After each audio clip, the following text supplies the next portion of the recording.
Welcome परिवार, कैसे हैं आप सब। होपफुली आप सब लोग अच्छे होंगे। और मेरा कई दिनों से व्लॉग नहीं आ पा रहा था और उसके 2-3 रीज़न हैं और हंस रही हूँ अभी, लेकिन उस समय पे सीरियसनेस थी। अभी बताती हूँ कि क्या रीज़न था। तो मेरी अभी, जैसा कि आपको मैंने अभी कुछ समय पहले वीडियो में दिखाया था कि एप्पल वॉच ली थी पंकज ने, और स्पेशली इस चीज़ के लिए ली गई थी कि उससे उसमें हार्ट रेट पता चलता है। और दूसरी चीज़ ये कि 99% क्या बोलते हैं उसको, पंकज बताओ।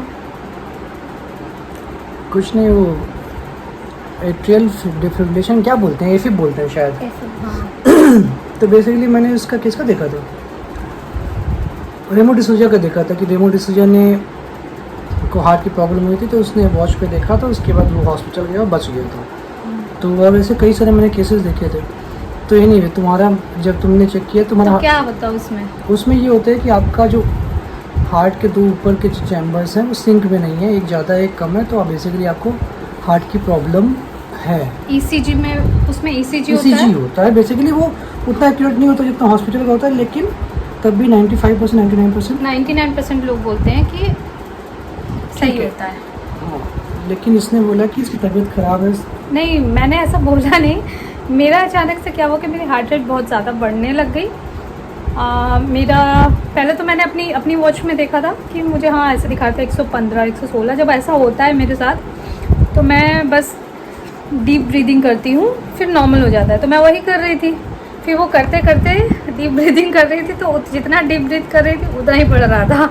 तो मेरा एकदम से 120 चला गया, 124 चला गया, फिर 130 चला गया। फिर मैंने उसको बताया 135 से 40 में हाँ, जब 130 गया तो मैंने इसको गया नहीं, मैं वॉक कर रही थी ऐसे थोड़ा सा घर के अंदर ही। नहीं, एक और चीज़ है, तुमने बोला कि तुम्हें कल रात से ही बेचैनी हो रही है। रात से हैवीनेस लग रहा था, मतलब बॉडी हैवी लग रही थी, अजीब सा।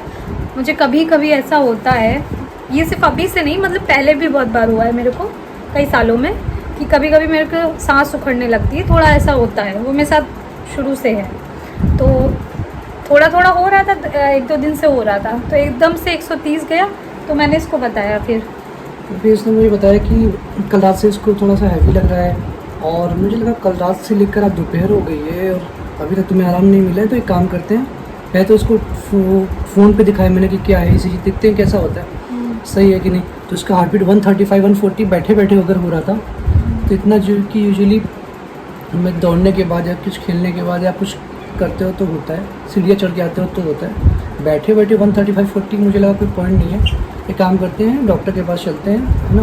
क्योंकि इसमें भी दिखाने लगा था कि कुछ हार्ट की दिक्कत है। एफib ईसीजी में आ गया था, एफib वाला। अगर आप चेक करोगे गूगल पे जाके तो आपको पता चल जाएगा। अब वैसे लोग कहेंगे कि 100% श्योर करेक्ट नहीं होता, आई नो 100% करेक्ट नहीं होता, लेकिन ऐसे बहुत सारे केसेस आए हैं। अगर आप जाके चेक करेंगे एप्पल वॉच से, बहुत सारे लोगों का एफib आया है और फिर उनको पता चल उनका हार्ट अटैक होने वाला था, लेकिन बच गए वो। बट तो वही ऐसा सुन के हो सकता है गलत हो, लेकिन पॉइंट ये कि ये हुआ कि उसमें दिखा रहा है कि कुछ प्रॉब्लम है आपका, है ना। और वो इससे और मेजर चीज़ ये, इसने बोला रात को इससे दिक्कत हो रही, रात से लेकर अगर ऑलमोस्ट मतलब दिन ख़त्म होने तक उसको दिक्कत हो रही थी। दोपहर से भी शाम हो गई थी। तो मैंने बोला अगर रात से दिक्कत है, शाम तक होता है, तो एक काम करते हैं, चलो डॉक्टर के पास दिखा देते हैं। तो जैसे ही पता चला, पंकज बहुत ज़्यादा डर गया मेरे से ज़्यादा पंकज के हाथ पैर कांपने लग गए। कांपने नहीं लग गए, लेकिन मैं डर ठंडे पड़ गए। ठंड उसके बोलते नहीं है, वो मुहावरा है वो, नहीं तो कि हाथ पैर ठंडे पड़ना। तो कॉन्टेक्स्ट नहीं मालूम होगा। मेरे दोनों पेरेंट्स की हार्ट अटैक से ही डेथ हुई थी और फर्स्ट अटैक में ही डेथ हुई थी। हाँ। सेकंड का कोई चांस नहीं आया था, इसलिए मैं थोड़ा डरता हूँ हार्ट अटैक से। हाँ, तो इसके पापा भी अभी कुछ समय पहले ही ख़त्म हुए थे। तो अभी तो कितना, अभी 6 महीने भी नहीं हुए हैं। 6 महीने नहीं, 2 महीने नहीं हुए। हाँ, मतलब वही कह रही हूँ कि ज़्यादा तो समय नहीं हुआ है। तो 6 महीने 2 महीने में काफ़ी नहीं, चलो 2 महीने। चलो हाँ, तो पॉइंट ये कि इसलिए मैं थोड़ा डरता हूँ। जब भी हार्ट की कोई चीज़ होती है मुझे थोड़ा डर लग जाता है। उसमें कोई बड़ी बात नहीं, मेरा रहता है सीधा डॉक्टर के पास जाओ, जो होना होगा बता देगा, है ना। ज़्यादा सोचने का नहीं कि बैठ के गैस होगा और वो सब फालतू चीज़ें सोचना कि भाई अभी थोड़ा सा अपच हो गया है, कुछ खा लिया होगा। हाँ, ये सब फालतू के लिए मेरे को करना ही नहीं है। सीधा जाओ डॉक्टर के पास, नहीं है अच्छी बात है, वापस आ जाओ, कोई बड़ी बात नहीं। तो फिर उस समय निक्की भी थी, निक्की आई हुई थी, एक शाम पहले ही आई थी। तो दोपहर की बात होगी ना, मेरे ख्याल से 2:30 बजे के अराउंड की बात होगी। तो फिर हम लोग वहीं गए, हीरानंदानी हॉस्पिटल चले गए, वो पास में हॉस्पिटल था। और सबसे पहले हम लोग ने वहाँ पे डॉक्टर को दिखाया। काफ़ी भीड़ थी, मोस्टली डॉक्टर अवेलेबल ही नहीं थे, एक डॉक्टर मिला मुश्किल से। और फिर उसने चेक किया, फिर उसने बोला ECG करा लो, क्योंकि हमें लगा शायद हो सकता है BP भी बढ़ा हो, BP बढ़ गया हो। पर BP का प्रॉब्लम मेरे को कभी रहा ही नहीं है, तो BP नहीं बढ़ा था मेरा, BP एकदम नॉर्मल था। मुझे लगा शायद हो सकता है BP बढ़ गया हो मेरा। फिर उसने कहा ECG करते हैं, फिर ECG करा, ECG ये रहा,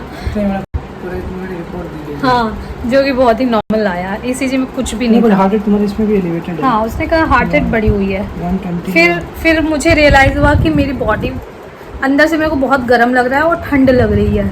मुझे लगा कि कहीं ऐसा तो नहीं कि मुझे मच्छर काट लिया है। और बहुत से जब तुम्हारा ECG नॉर्मल हाँ, आ गया तब मैं रिलैक्स हो गया कि चलो। तब हमें लगा कि तीसरा चीज़ क्या हो सकता है। फिर डॉक्टर ने कहा कि तुम्हें वो लगता है कि फीवर हो गया। फीवर हो गया, लेकिन उसने फीवर चेक नहीं किया।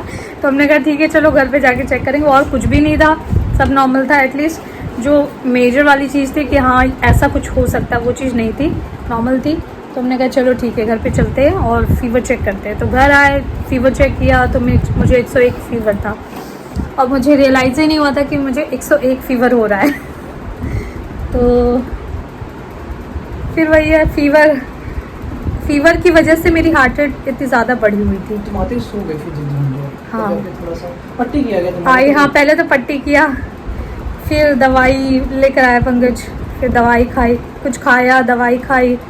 मुझे लगा एसिडिटी हो रही है, क्या हो रहा है कुछ समझ नहीं आ रहा था। बट जब चेक किया तो 101 था फीवर।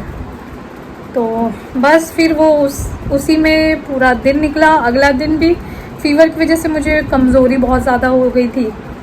पता नहीं, ऐसा होता है कि जब फीवर बढ़ जाता है तो अगले दिन कमज़ोरी ही लगती है। अगले दिन फीवर तो नहीं चढ़ा मुझे, पूरी बॉडी ठंडी लग रही थी, लेकिन कमज़ोरी हो गई थी। और मेरा थोड़ा सा वेट भी लूज़ हो गया था एक ही दिन में। हाँ, तो फिर नॉर्मल आ गया मेरा। और उसके बाद अगले दिन मैंने ध्यान रखा कि मेरी हार्ट रेट उतनी बढ़ी है कि नहीं बढ़ी है। जब फीवर ही नहीं बढ़ा, तो फीवर नहीं चढ़ा, तो फिर मेरा हार्ट रेट भी नहीं बढ़ी, फिर मेरी हार्ट रेट नॉर्मल ही हो गई। और नॉर्मल भी मेरी वैसे ही आ रही थी, 100-101 टाइप से। हाँ, अभी देखो कितना ये वीडियो जो 100 रुको, अभी पंकज चेक कर रहा है अपने एप्पल वॉच से। कितना एप्पल वॉच वाली बात नहीं है, थोड़ा बहुत आगे पीछे होगा लेकिन पता तो चल जाएगा। अभी देखो लाइव डेमो दिखाता हूँ तुम्हें। अभी मैं बोल रही हूँ तो हो सकता है बड़ी हो। अच्छा, बैठे बैठे किसकी पड़ती है? क्योंकि कंटिन्यू बोल रही हूँ। 92 है। अरे मतलब बोलने से नहीं बढ़ती, इसका मतलब है ओ बोलती रहो बैठ के दिन में। मुझे लगा कि मैं बोल रही हूँ तो इसलिए बढ़ रही होगी। अभी 92 आ रहे हैं, इससे पहले 102-103 नॉर्मल ही आ रही थी। लेकिन मुझे अभी नॉर्मल फील हो रहा है, तो इसलिए मुझे लग रहा है कि अब नॉर्मल हो गया सब कुछ। तो टेम्परेचर की वजह से बॉडी वीक हो गई थी, और पता नहीं जो भी हुआ होगा। तो इसमें चला गया मेरा 2 दिन। और दूसरा चीज़, 2-3 दिन से वाईफाई ने परेशान कर रखा था। पंकज जा रहा है खेलने के लिए। क्या खेलने की उम्र है मेरी? हाँ, खेलने की उम्र है, देखो जा रहे हो। तो चलो बाय बाय। तो क्या बता रही थी मैं? हाँ, तो उसके बाद मेरा वाईफाई वाले ने मुझे इतना परेशान कर रखा था, एयरटेल का। यार मैं सच में, पिछली बार जब मेरा घर शिफ्टिंग का था तो उस समय वाईफाई रिलोकेट कराना था, मतलब वहाँ से उधर दूसरे वाले घर से इधर से करवाना था। उसमें ही कम से कम 7-8 दिन लग गए थे, है ना। उस समय तो बहुत परेशान किया था, कस्टमर केयर वगैरह ये सब बकवास था। लेकिन जब मैंने ट्विटर पे एक वो डाल दिया था, कंप्लेंट डाल दिया था, उसके बाद से उन्होंने एकदम से एक्शन लिया। और उसके बाद फिर फट मेरा सारी चीज़ें सॉल्व हो गई थी। तो जब भी आपको लग रहा है कि ऐसा कोई भी चीज़ हो, चाहे बैंक से रिलेटेड हो, चाहे वाईफाई से रिलेटेड हो, जहाँ आपको बहुत ज़्यादा दिक्कत हो रही है, तो आप ट्विटर पे ट्वीट कर दीजिए, उनको टैग कर दीजिए। तो मैंने वही किया था। लेकिन इस बार मैंने सोचा कि अभी रुक जाती हूँ, 2 दिन हो गया। उसने बोला था आएगा, नहीं आया। फिर दूसरा दिन हो गया, आएगा नहीं आएगा। फिर हम लोगों ने मन बना लिया था कि इस बार वाईफाई को चेंज कर देते हैं। और जियो वाले ने अपना लगाया था, जियो फाइबर वाला, हम सोच रहे थे कि वो लगवा लेंगे। फिर जब हम डिस्कनेक्शन की वो डालने लगे, फिर तो पता चला कि वाईफाई आ गया 2 दिन बाद मेरा वाईफाई आया। और एयरटेल का कुछ ऐसा प्रॉब्लम हो रहा है दोस्तों, यहाँ पर ऐसा हो रहा है कि जैसे ही मेरे फ़ोन में बिल्कुल नेटवर्क नहीं आ रहा है। मतलब मुझे कोई कॉल करने का अगर सोचे कि कॉल कर लेते हैं चलो, या किसी काम से कोई कॉल करे, कुछ भी काम हो सकता है, तो मेरे फ़ोन में नेटवर्क ही नहीं है। मैंने अगर मेरे फ़ोन में वाईफाई आ रहा है तो आप मुझे व्हाट्सएप कर लीजिए, व्हाट्सएप कॉल कर लीजिए, बट नॉर्मल कॉल तो आप पॉसिबल ही नहीं है, ऐसा है इस घर के अंदर। लेकिन प्रॉब्लम ये आ रही थी कि जो सिम मेरे फ़ोन में लगा था तो उसमें नेटवर्क नहीं आ रहा था, बिल्कुल भी नहीं, ज़ीरो कट्टम ऐसा बना हुआ था। तो लेकिन जब मैंने ये वाले फ़ोन में लगाया, जो दूसरा फ़ोन है, उसमें नेटवर्क आ रहा था। तो ये अजीब सी चीज़ थी, पता नहीं, समझ नहीं आ रहा था मुझे। फिर लेकिन जब घर से बाहर जा रहे हैं, घर से बाहर पे नेटवर्क आ रहा है, तो मुझे लगा कि शायद फ़ोन का कुछ वैसा प्रॉब्लम है कि उसमें इसी नेटवर्क नहीं आता होगा। वो चेक कराने गए तो वहाँ पे ऐसा था कि आ रहा था, नेटवर्क आ रहा था, सिर्फ यहाँ का इशू था, कुछ गड़बड़ था, समझ नहीं आया। एनीवेज अभी भी नेटवर्क नहीं आ रहा है, मैंने उसी में लगा दिया। अभी वाईफाई चल रहा है तो मैं थोड़ी रिलैक्सड हूँ कि चलो ठीक है। घर पे हो, यहाँ बारिश का मौसम है, कहीं जा नहीं सकते हो, बाहर निकलो भीग जाओगे अलग, बीमार पड़ जाओगे अलग। जरा सी भीगी थी, 2-4 बूंदें पड़ी थी मेरे ऊपर, फीवर चढ़ गया था। यही मेरे साथ हमेशा से प्रॉब्लम है, इसलिए मैं भीगती भागती नहीं हूँ बारिश में। अच्छा लगता है बट भीगती नहीं हूँ। तो इस बीच में जैसे 4-5 दिन मैंने वीडियो नहीं डाला, ये इसमें बहुत सब 4-5 दिन के अंदर मैं इतना परेशान भी हो गई, बहुत सारी चीज़ें हो गई और मैं वीडियो नहीं डाल पाई। मुझे डेली वीडियो डालना था, वीडियो नहीं डाल पाई। और उसी बीच में मेरे व्यूज़ भी बहुत कम हो गए, बहुत सारे लोगों ने अनसब्सक्राइब कर दी, पता नहीं क्या है। मतलब आपको ठीक है, जिसको मैंने आज तक कभी भी किसी को अनसब्सक्राइब नहीं किया है। मतलब मैंने सब्सक्राइब अगर कर दिया है तो जाके पीछे जाके मैं किसी को अनसब्सक्राइब नहीं करती हूँ। बट पता नहीं कौन से ऐसे लोग हैं, जाते हैं सब्सक्राइब करते हैं फिर अनसब्सक्राइब करते हैं। तो ऐसे लोग अच्छा है कि ना ही करें सब्सक्राइब। हाथ जोड़ के विनती मत करिए, अगर आप फ्यूचर में अनसब्सक्राइब करने का प्लान कर रहे हैं तो मत ही करिए।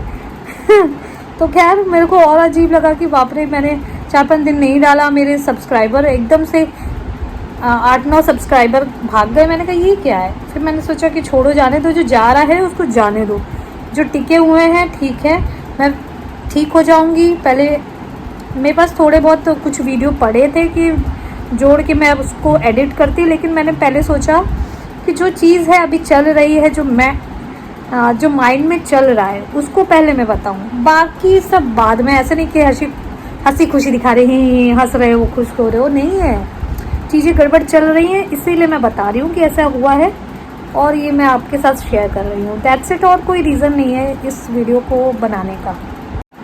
थोड़ी सी इन्फॉर्मेशन और थोड़ा सा वैसा जो भी था। तो खैर जो एप्पल वॉच वाली बात है, ऐसा नहीं है कि वो गलत ही होती है, 99% सही होती है ऐसा बोला जाता है, बट जो 1% नहीं सही होती है उसमें मैं थी। तो खैर बहुत सारे केसेस वैसे भी हैं कि जिसमें आप सर्च करेंगे तो पता चल जाएगा कि उसमें उनको फ़ायदा मिला है। तो हाँ, जो ले रहे हैं, ये मेरा केस देखकर ऐसा मत सोचिएगा कि नहीं ले। आपको अगर आप ऐसा कुछ डाउट है कि हाँ आपको रखनी चाहिए तो रखिए, बिल्कुल रखिए, बहुत फ़ायदेमंद है। ऐसा कुछ नहीं है कि ख़राब है, उसको रखिए। एटलीस्ट कोई चांस नहीं लेना चाहिए, मेरा कहने का ये मतलब है। खैर ये वीडियो बहुत लंबा हो रहा है तो मुझे लगता है कि इस वीडियो को यहीं पे एंड करना चाहिए। फिर नॉर्मल व्लॉग बनाऊंगी और नॉर्मल चीज़ें चलेंगी। ये व्लॉग मैंने सोचा कि इस तरीके से बातें जो भी हैं ऐसे शेयर कर दूँ।